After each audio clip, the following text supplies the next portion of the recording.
Seating options at your favorite downtown Cape Coral restaurants. This week, the city will look to get approval for more outside seating at streetscape restaurants. The ordinance would allow outdoor dining on public rights-of-way in city-owned parking lots in the South Cape downtown district. This comes after the completion of that streetscape project back in February. The meeting will be at 9 in the morning on Wednesday. And stick with Fox 4 for the outcome of that meeting. It turns out FBI agents got a tip about that San Diego synagogue shooting, but they say it was too late for them to do anything about it. Authorities say somebody called in a tip that the accused shooter, John Earnest, posted a manifesto online just 5 minutes before the attack started. Investigators say that was too late to successfully identify the suspect and stop the attack. Today, his family apologized for what happened. They say, quote, "To our great shame, he is now part of the history of evil." Earnest is now charged with murder and 3 counts of attempted murder. On a bill prohibiting anti-Semitism in Florida's public schools and universities is going to Governor Ron DeSantis. The Senate unanimously passed the bill today. Lawmakers mentioned the synagogue shooting before passing it. It would mandate that discrimination against Jewish people be treated the same as acts of racial discrimination in public schools. The bill also includes an extensive definition of anti-Semitism, including speech that makes dehumanizing or stereotypical allegations about the Jewish community. Presidential candidate Senator Cory Booker got a startle during a speech in Florida yesterday. Booker was speaking about voting rights when a van crashed into this storefront not too far from where the senator was standing. The Miami Herald reports that the New Jersey senator has received death threats from at least 2 men in Florida just within the past 6 months. But despite that, Senator Booker remained calm and used the incident to remind voters about the power of kindness. We have, traffic accidents often, and my prayers are with the 2 people that were injured. It seems like they're going to be okay, but we all need to just take care of each other. Senator Booker also stuck around after the incident and took questions from the crowd who was gathered. The driver was taken into custody for traffic violations. Well, for some people, social media is everything. And for students at one high school, it's for the bugs. How they're making cockroaches go viral on Instagram. Okay. Making mermaid magic is something I'd rather look at. We're showing you what it takes to wear the tail of a Weeki-Wachee mermaid. 2 families in Florida adopting one another after a dramatic rescue. The role of deputy is now playing in a baby's life after saving that baby's life. You're watching Fox 4 News at 6. Danny? I'm meteorologist Danny Beckstrom, and as the kids head to the bus stop tomorrow morning, expect a day a whole lot like today. We do expect warm and humid conditions. Temperatures tomorrow morning starting in the upper 60s, low 70s, so mild and muggy. No jackets needed as the kids head to the bus stop. Maybe an umbrella in the backpacks, though. It does look like we have a little bit of an isolated rain chance working in each afternoon for the first half of the week, and expect those hot and humid conditions. I'll have your full forecast for you tomorrow morning on Fox 4 Morning News until 9 a.m. Naples. Live from the station that's in your corner. You're watching Fox 4 News at 6. A Florida sheriff's deputy and his wife have formed a very deep bond with a family after the deputy's dramatic rescue, you're looking at it, of a choking baby last year. So dramatic. Greg Fox has the touching story tonight. Sit down. Kingston Crowell and Marion County Deputy Jeremy Nix have more than a strong bond. Happy birthday to you. From the toddler's first birthday in January to frequent play days and visiting Christmas Day, Kingston has been part of Jeremy and his wife Nikki's family for the past year, ever since this. Sheila, go ahead. When Kingston stopped breathing, his frantic mother and her sister pulled over and flagged down the deputy. You can see him on dash cam video doing CPR. But when that didn't work... Go ahead. I'm not waiting on medics. I'm a half a mile from ORMC. I'm headed to their emergency room with the baby. He rushed the baby to Ocala Regional, where doctors revived the child. I think it was a God thing. I think it was the right place, right time, which put me in that position for the right reason. I remember dropping to my knees and just screaming, thank God, like I could breathe. Months later, Nicole asked the Nixes to be Kingston's godparents, and suddenly 2 families adopted one another. It was almost like an instant connection. It was kind of weird, and we literally haven't stopped talking since then. Like we kind of was attached from the moment you know, that happened. Like, he just said, I'm not leaving your son until I know he's okay. But over time, this union, forged by a life-threatening emergency on the side of the road, has evolved into something unexpectedly special.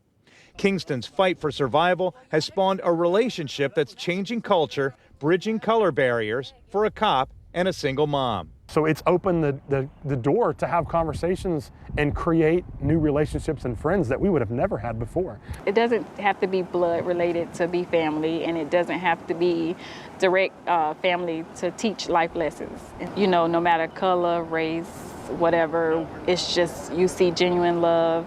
That's you too. The whole episode has more people following Kingston than me on Facebook, and has Jeremy guaranteed to follow Kingston from now on. God's got a great plan for Kingston, and he's got big things in store for that little guy's life that we were able to set on the right path that day. Well, it sounds like they were meant to be Kingston's godparents. And that was Greg Fox reporting.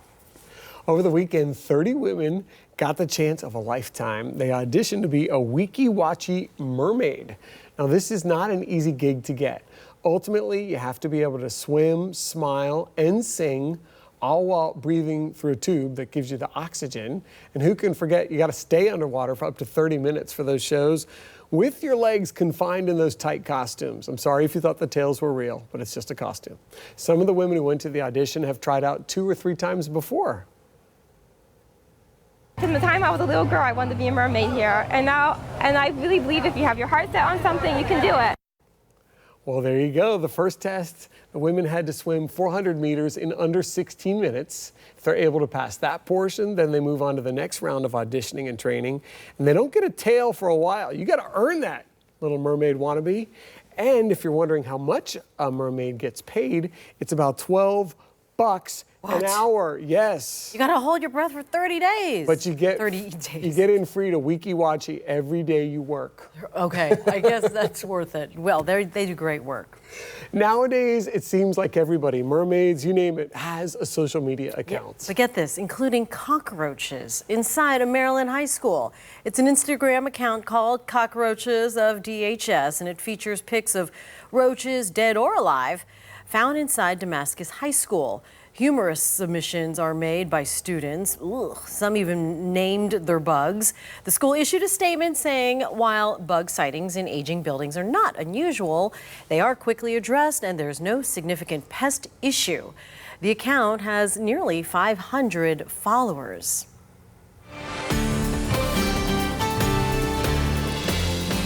I'm pretty sure this is a much nicer sight to see as we take a look at our Soar Smart Skycam tonight from Cape Harbor. And one of the things that you can look at in the sky and tell that the atmosphere is kind of getting a little bit more favorable for producing rain is when you see the clouds building up a little bit higher in the atmosphere. You see some of those cumulus clouds building up. And we do have some showers on the radar, which I'll show you in just a few seconds. But here's our high temperatures here for the past 7 days. You can see last Monday we had highs in the lower 80s. Our cool day was Friday at 80. But notice that we're back up to the upper 80s to around 90 degrees here over the weekend. We hit 90 this afternoon, and it looks like that trend is going to continue into your Tuesday and into your Wednesday as well. There's some of those showers that I was talking about now popping up across parts of South Lee County, northern portions and western portions of Collier County now, just to the south and west of Immokalee, a few showers there.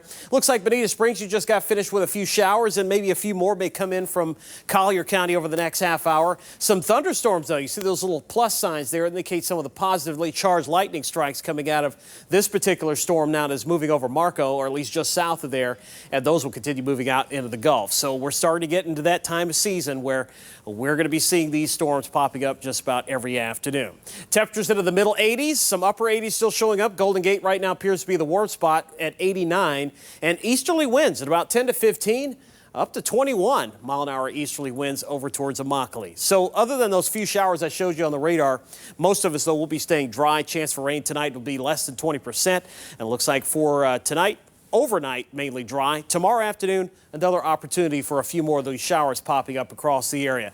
As a result of an easterly flow that's setting up because high pressure is setting up just off the Atlantic coast here. But what we're going to be watching is this area right here. And this is a little upper level disturbance that has some moisture with it. It's not tropical or anything like that. But what it will do is gradually drift westward through Thursday. And I think this getting closer to the state will bring a little more moisture, a little injection of moisture into the atmosphere to give us a little better chance for rain. And it looks like that's going to be on Thursday, possibly even into Friday.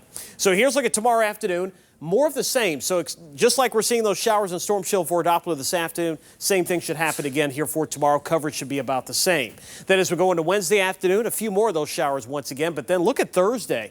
Predictor really going bullish on the rain chances here coming up on Thursday afternoon for areas south of I-4, including Southwest Florida. So not going to be necessarily a wet day on Thursday, but certainly a higher chance for showers and storms across our area. Therefore, our chances have been bumped up to about 50% for Thursday afternoon. Tonight's forecast, 69. A few of those lingering showers this evening. They should dissipate a couple of hours after sunset. 89 for tomorrow. A few more of those evening showers, maybe a thunderstorm or two. Looks like your sea's running about 2 feet for tomorrow. Ingman Marine forecast showing east winds at about 5 to 10 knots. Inland waters a moderate chop. 7-day forecast, highs around 90. All the way through Wednesday. I think we cool off a little bit on Thursday with a little more cloud cover, better chance for rain. 88 your high temperature there. It looks like with winds turning more southwesterly Friday into the weekend, our chances will be more inland. About a 20% probability Friday through Sunday. Problems at the marathon. How one guy's attempt to break a world record didn't go quite as planned in this race. You're watching Fox 4 News at 6. The clock has struck midnight. Dong. More like gong. Yeah, sounds like that. For this guy's attempt at a Guinness World Record. Englander Lucas Bates tried to set the record for fastest marathon time dressed as a landmark. Yes, I guess it's a thing. So he dressed up as London landmark Big Ben and tried to race his way into the record book. Well, the record is just over 3.5 hours. Bates about 20 minutes too slow. And to add insult to that failure, he also got stuck on the finish line arch. They had to take him down. Yowzers. A local teacher is battling a rare and dangerous disease that's threatening to take her job away. How her fellow teachers are trying to help her. He's going 1 inch an hour up my leg. Going up 1 inch an hour up his leg, he says. Moving so fast, a rare flesh-eating bacteria now infecting 2 people in Florida. We're going to hear from the latest person to get infected and why these cases are only part of the story. You're watching Fox 4 News at 6. And live from the station that's in your corner, you're watching Fox 4 News at 6. Collier County leaders want to see a shakeup in the leadership for 2 business accelerators after questioning how a nonprofit overseeing them is spending millions of tax dollars to run things. Thanks for sticking with us on Fox 4 News at 6:30. I'm Patrick Nolan. And I'm Jane Monreal. Fox 4's Carl Fortier finding out what this means for the future of some startup companies in Collier and who could end up overseeing them.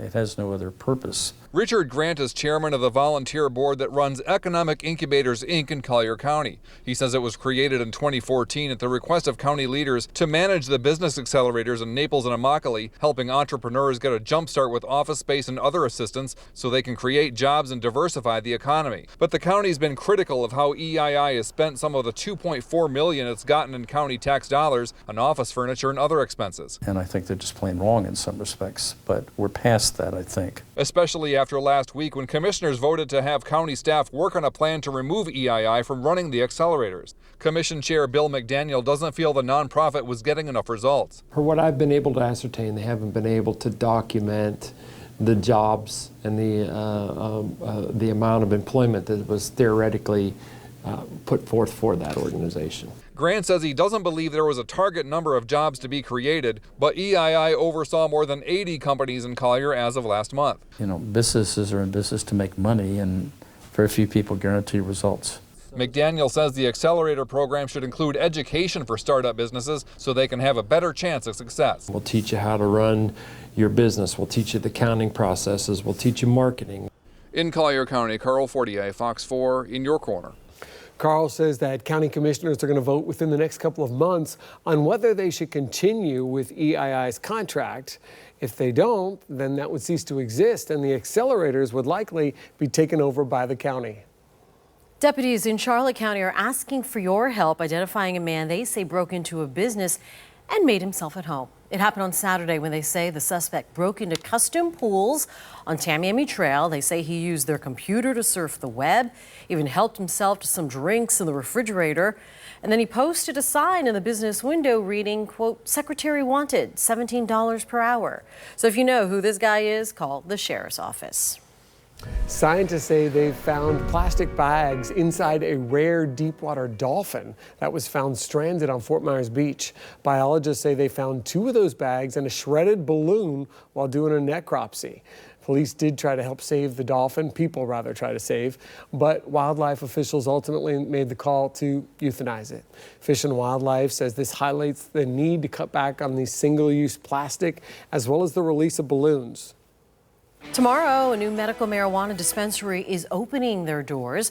Liberty Health Sciences in Bonita Springs will have a grand opening starting at 10 a.m. They'll have the swag bags, a catered breakfast and lunch with vegan options, as well as a photo booth. And this week, One Blood is holding a blood drive in Port Charlotte. It's happening at the Charlotte State Bank Trust on Tamiami Trail. One Blood's big red bus will be there in the bank parking lot from 11 in the morning until 4:30. Donors will get a voucher for a free movie ticket and Chick-fil-A coupon. You do have to be 16 years old, weigh at least 110 pounds, and bring a photo ID. Appointments are not required, but for faster service, you can book an appointment at onebloodDonor.org. The sponsor code on your screen. All right, we're learning of a second case of a rare flesh-eating bacteria. This one happened 20 miles off the coast of Palm Harbor. That's in the Tampa area. We do want to warn you, you might find these pictures pretty graphic. The man is from Ohio, but he was actually in Florida on a boating trip. His foot swelled up, but he still flew home to Ohio before he got it checked out.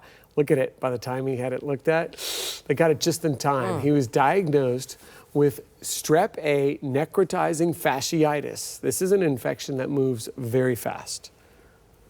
I'm incredibly fortunate to have all my toes, to have my foot, to be alive. Now, the bacteria usually enters through a small wound. It comes from the water that way. It's extremely rare. The Centers for Disease Control says there are about 700 to 1,200 cases a year in the U.S. of this. But this is the second time this has happened in Florida in 2 months. One happened in the Gulf of Mexico, and now this second one in the Tampa Bay area, also in the Gulf. Every day I still to this day wonder, is it going to be the day when I go to bed? Am I going to wake up tomorrow? Am I going to hear my husband? Am I going to hear my children? Am I going to be able to go to work and teach my students? Lauren Hanrahan is an elementary school teacher. It's a job she loves and a job that could be impacted by the progression of a rare disease. For In Your Corner, Shari Armstrong, as well as our producer Deja Beckham, introduce you to 2 women with one mission, informing the world about a little-known health condition. In Miss Ham's first grade class, students practice kindness. And for Stephanie Ham, she's choosing to lead by example. I want to add a random act of kindness to the wall for myself. It's to contact you for my friend Lauren. Lauren Hanrahan says she first noticed changes in her hearing. I couldn't really tell where noises were coming from. A trip to the doctor eventually led to an MRI, which led to a diagnosis. NF2, neurofibromatosis type 2. According to the National Institute of Health, it's the growth of non-cancerous tumors in the nervous system. Right now, there's no cure. I currently have a tumor located in my left ear and my right ear, and then I also have 3 tumors located along my spine. NF2 can lead to hearing loss, which Lauren's already experienced in her left ear. It was scary. If it went that fast with my left, how fast can it go with my right? Lauren says a diagnosis like NF2, which could lead to complete hearing loss, makes her appreciate everyday moments. And there's one very special sound she makes sure to hear every night. And when I'm talking my little girl in, the last thing we say is, "I love you." Because that's the last thing I want to hear from her. Stephanie and Lauren both teach at Englewood Elementary School, where they describe the bond of teachers and parents as family. Lauren says because of those relationships and the support of her husband and family, she's actually turned her diagnosis into a cause. I've made it a mission to spread awareness of this disease. And that's why Stephanie says she couldn't help but support Lauren by recording this video, hoping it reaches Ellen DeGeneres. I really wanted to show my students how some small random act of kindness can grow and can reach across the world and make a difference. Well, it's making a difference. That video has now received more than 12,000 views. The National Institute of Health says 1 in every 33,000 people are diagnosed with this NF2. If you'd like to find out how you can support the organizations that's working for a cure for NF2, or if you'd like to share Stephanie's video, just click on Shari's story on fox4now.com. Southwest Floridians supporting charities in other ways, and we want to send out a big thanks to everyone who showed up to support Big Brothers Big Sisters of Southwest Florida. Jane and I were honored to be the MCs for Friday night Chefs Cooking for the Kids fundraiser at the ranch in Fort Myers. The theme this year was Southern Elegance. That's why you see the cowboy hats there. And we also got a chance to ask a little sister and her big sister to give their personal take on this well-known charity. Best part about this program for you? I will say everything about this program is the best part. The joy, the friends, and the people that are in it. And for your big sister? Just seeing her happy every single day and seeing the benefit that she gets from being a part of the program. And we want to send out a huge shout out to our Fox 4 colleague, Lauren McCabe, put her heart and soul into being co-chair of this year's event. And it was a big success. If you'd like to be a big brother, big sister, or you know a young person who could use that mentorship, please look for Bigs SWFL on Facebook. And Jane and I both have posted a bunch on social media if you want to see more pictures. Our page, yeah. Good night. Thanks, y'all. For women only, For Your Corner's taking you to a women's only boxing class right here in Southwest Florida. From the court to the kitchen, how a basketball superstar surprised customers at a chicken restaurant. You're watching Fox 4 News at 6. Live from the station that's in your corner, you're watching Fox 4 News at 6. Customers at a South Florida Chick-fil-A got quite the surprise this week. That's right. A Miami Heat star paid for their meals. Reporter Mike DePasquale has the story.